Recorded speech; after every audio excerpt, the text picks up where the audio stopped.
Hi guys, my name is Rebecca Warfield and I will be your teacher for either Uni 101, English 101, English 290, or English 110 for fall 2014.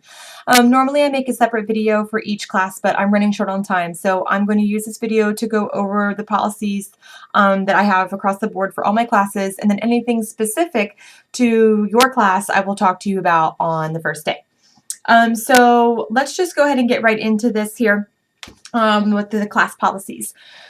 So if you look at the first page in the syllabus, you'll see that my office is in Morton 123. That's the first the first floor of Morton Hall. It's kind of across from the main English office. If you can't find it, you can just ask someone and they'll help you find it. My office hours this semester are to be announced. We'll talk about that the first week of class. I haven't decided when I want them yet. Most likely it'll be Tuesday, Thursday. If you need to get a hold of me, of course, you can email me at warfieldr, W-A-R-F-I-E-L-D-R, @uncw.edu. And you can talk to me before and after class, but also you can Skype me. My Skype address is rebecca.warfield1. I'll be logged into Skype when I'm in my office and during my office hours, but if you can't Skype with me during that time or even meet with me in my office during those times, then we'll have to schedule a time for us to meet. So moving on here, for the books this semester, you will need the books that are assigned to you. You can find that on your syllabus that's on Blackboard, or you can look at the bookstore's website, and they will also have a list of what you'll need. And I'll talk to you about that the first day of class too, because of course it's different for each class. The course description and goals we will talk about later, because also those are different for every class. So on the second page, let's talk about the cell phone and electronics policy. So please make sure that you turn off your cell phones before coming to class, or better yet, don't even bring them to class. I don't want to hear it ring, and I don't want to hear it vibrate. In fact, sometimes if it vibrates, it's even louder because it's sitting on top of like 10 pounds of quarters for your laundry or something. It's really disruptive. So please make sure your phones are off, and that means not setting them to vibrate. If your phone goes off in class, you will be marked absent for the day. Also, please make sure that you are not texting in class. It is extremely rude to text. It's a public space. We're sharing ideas, we're having conversation, we're doing work, and if you're texting, that's really inconsiderate. It shows your colleagues and your instructors that you don't really care what's happening in class. And imagine this. Imagine if you came up to me and said, "Hey, Miss Warfield, I have a question." And I said, you'd be all over the internet, all over Rate My Professor, everywhere, talking about how I was rude and texted in class. So do yourself and do me a favor and put your phones away. If you are texting in class, you will be marked absent for the day. Along the lines of electronics, also laptops and tablets may not be used unless specified. There are days when we will be able to use them, but you can't use them unless I give you prior permission. If I catch you using any tablets or any electronic ready device or anything like that in class, again, you will be marked absent for the day. Now, all this getting marked absent for the day for cell phone stuff and electronic stuff really sucks because you're only allotted 3 absences in this semester. On the 4th day, you fail the class. So 3 absences is the maximum on the 4th you fail, and also keep in mind 2 tardies is an absence. Coming into class late is really disruptive. I understand things happen, right? I do get it, but repeatedly coming into class is disruptive. So please make sure that you are there and on time. So again, 3 absences on the 4th you fail, and 2 tardies is an absence. Keep in mind that the way I work tardies is I won't mark you tardy until I'm finished taking roll. So if I happen to be running late, or if we're having some sort of like discussion about an assignment or something before class starts that runs into class time, you know, I guess you've lucked out. So just make sure that you are there before class starts. So, because it's not very often that I start class late.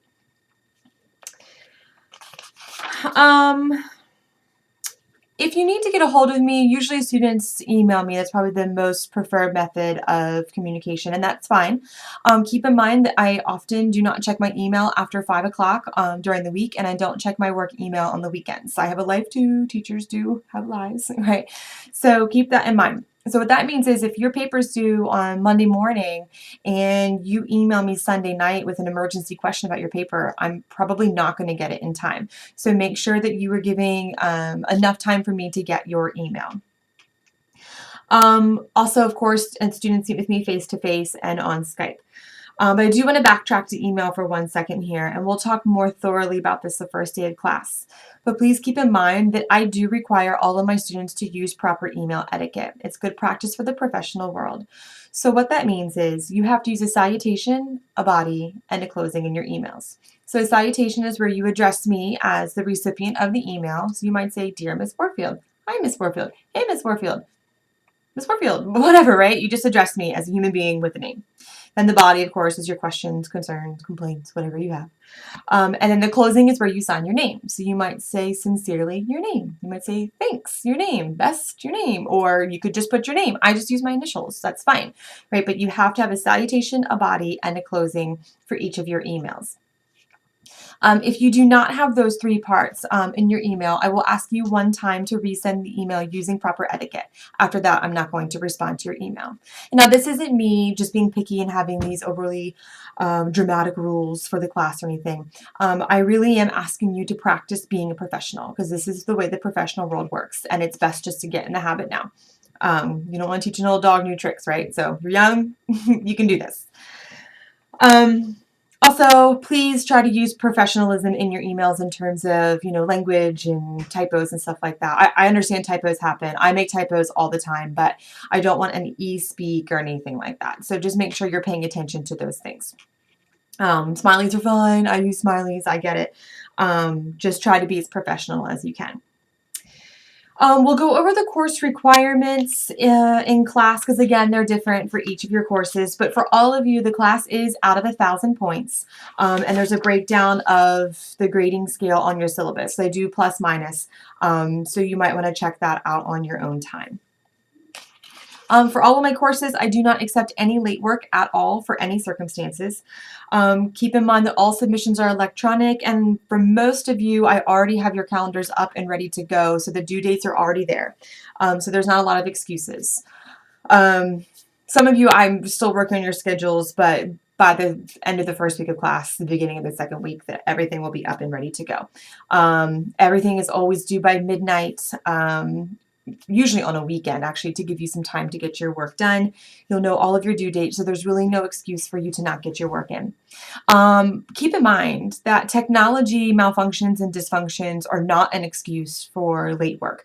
I do understand that your computers, sometimes have problems and stuff like that, but the library has hundreds, literally, hundreds of computers you can use. Morton Hall is a computer lab.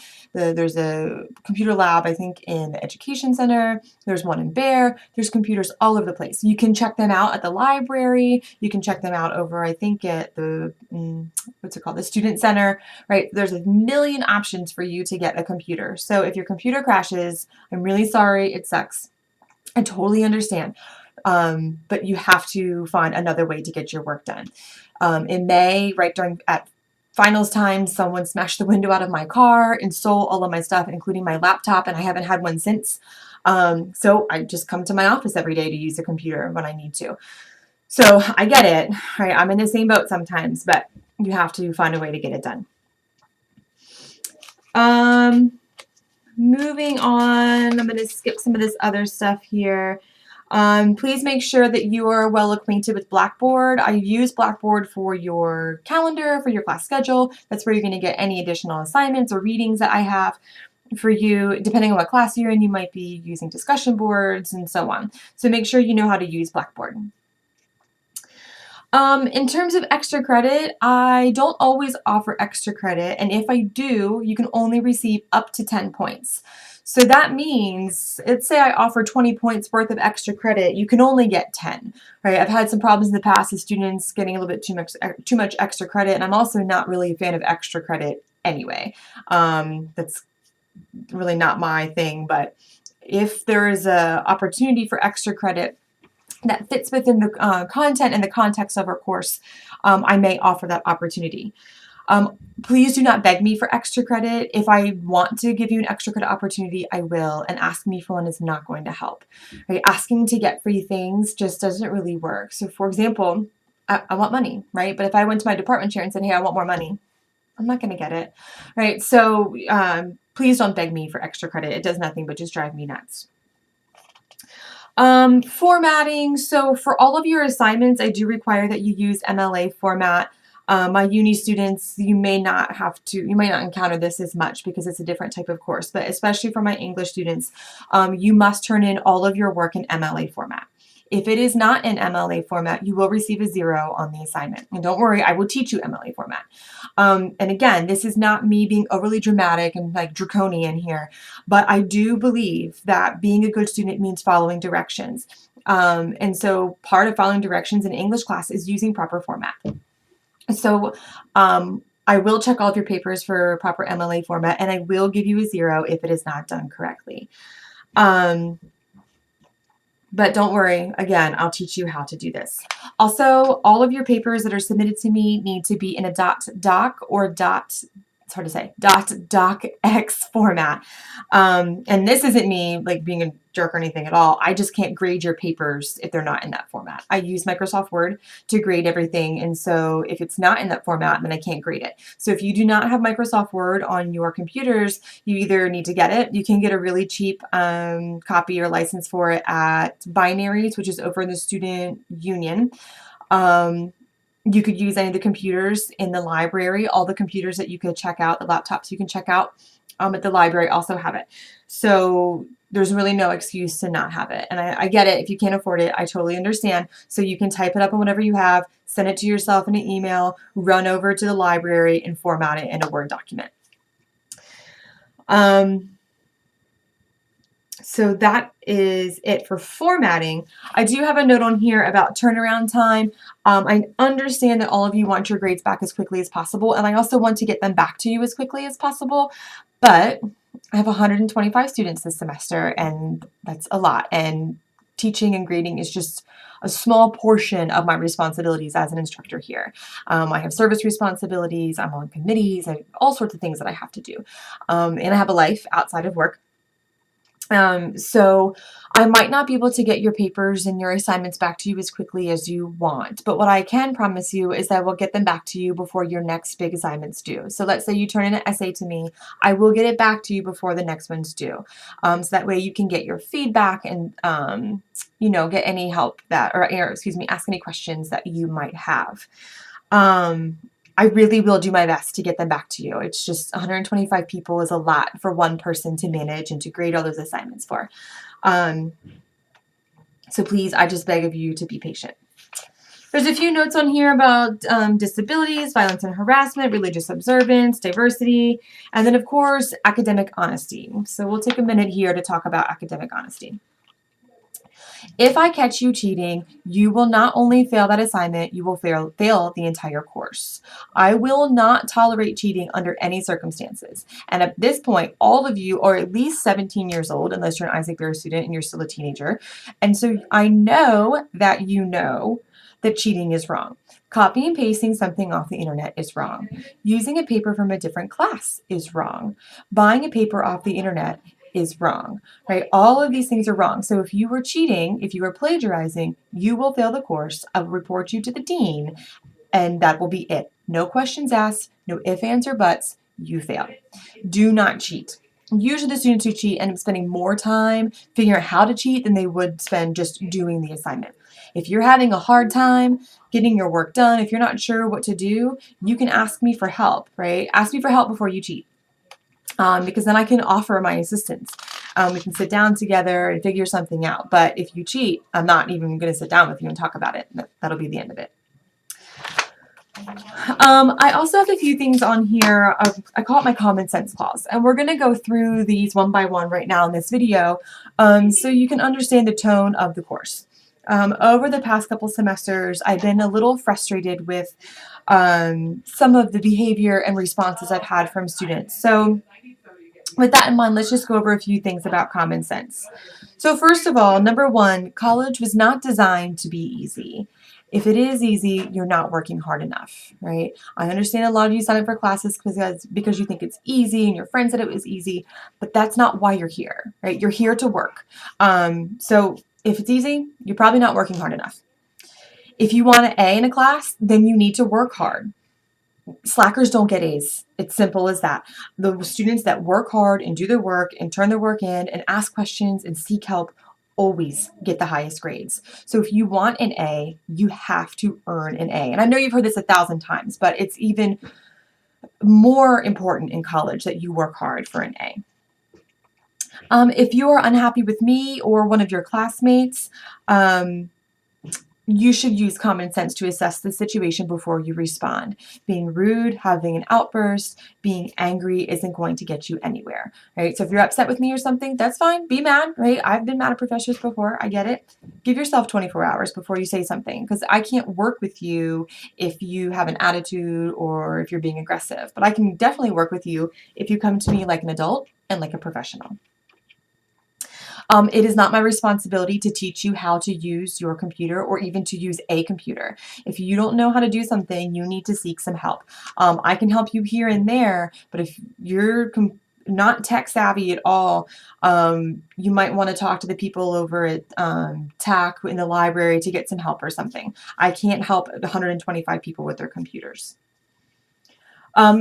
You are responsible for keeping track of your own absences. You can only miss 3. So if you can't remember 1, 2, 3, you might have some problems that I can't deal with, right? Simple as that. Keep track of your own absences. There's 125 of you, and I cannot keep reminding you, oh, you missed this many days. What'll happen is on the 4th day, if it happens, you'll just get an email from me saying that you failed the class, right? So keep track of your own absences.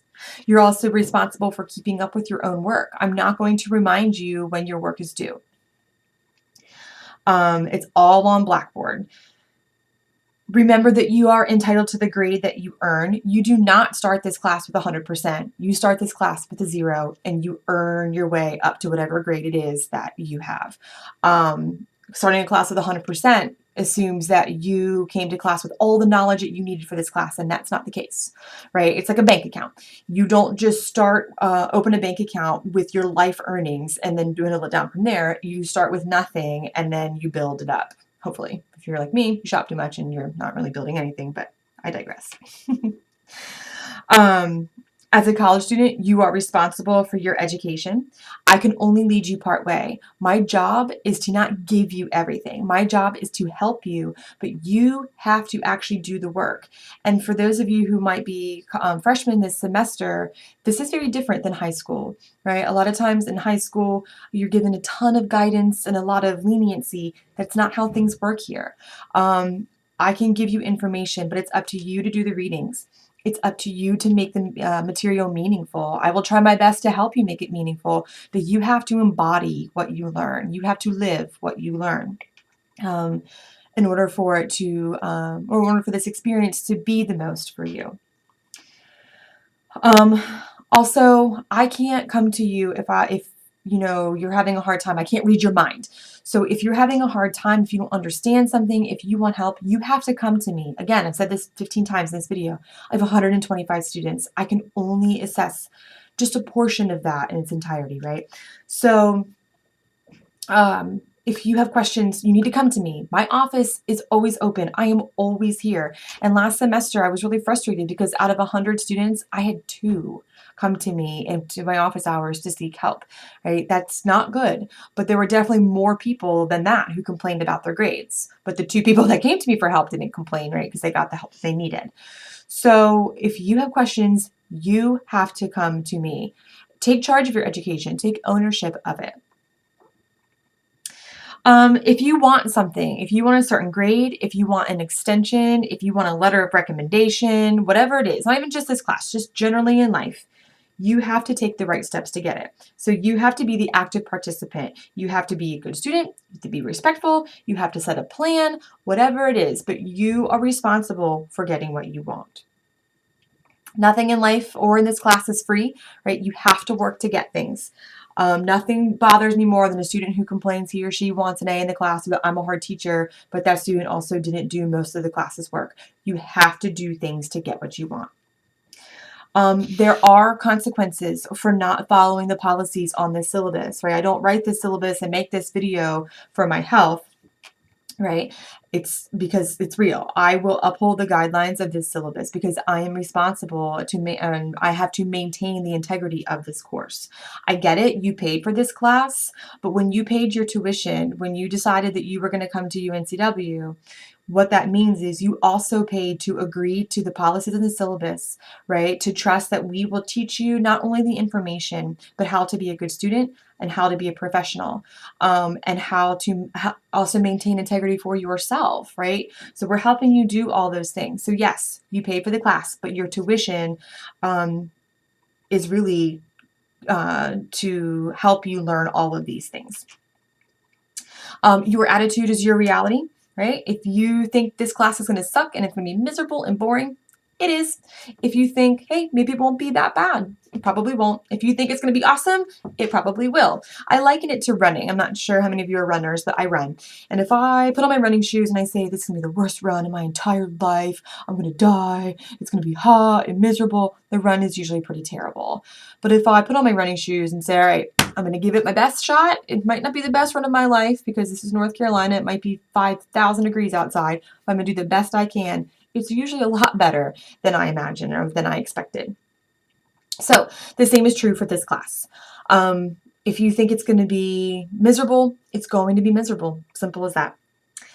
So have a good attitude and you'll have a good time. Remember that every class and every professor is different. Just because your biology teacher has one set of policies doesn't mean that I have the same ones. Or just because they do something one way doesn't mean I'm going to do it that way too. We do have academic freedom at a university. So that means we get to set our own policies and we develop our own methods of teaching. So we will be very different. So make sure you're well acquainted with the syllabus for each of your classes and then also what your instructor wants, right? 95% of college is just doing what the teacher wants. So that means you need to know what your instructor wants. So ask questions, review the policy, look at the assignments, and don't assume that because one teacher wants one thing, they all do. And then last but not least on here, I do reserve the right to make any changes on the syllabus or schedule during the semester, but I will not make them without consulting you first. And usually what I do is I'll give you some options and let you pick one. I don't often make changes, but sometimes towards the end of the semester, we're running a little behind or whatever, maybe change something up a little bit, but I'll give you those options and you tell me what you want. So we have a few more things to talk about for each class. You know, everything's a little bit different for each of my courses. But that's the general overview of the class. I know a lot of this sounds really overwhelming, and I probably sound a little bit like a dictator, and I probably look really scary and, you know, whatever.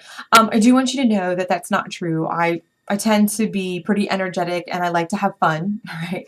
I like to have fun probably more than most people. So class will be a lot of fun.